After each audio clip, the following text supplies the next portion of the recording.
8 September আমরা mail করে দিয়েছি।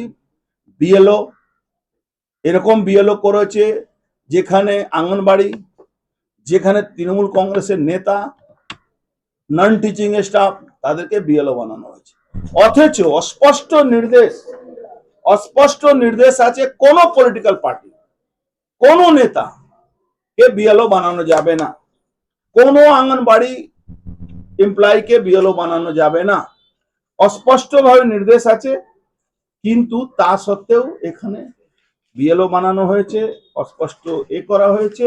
এতে প্রমাণ হচ্ছে কি যদি এই ফলস ভোটার গুলো যদি থাকে তাহলে কোনোভাবে সুষ্ঠু শান্ত ভোট হতে পারে না। আমরা ইলেকশন কমিশনকে সমস্ত তথ্য জানিয়েছি, আপনাদের মাধ্যমে চ্যালেঞ্জ জানাচ্ছি তৃণমূল কংগ্রেসে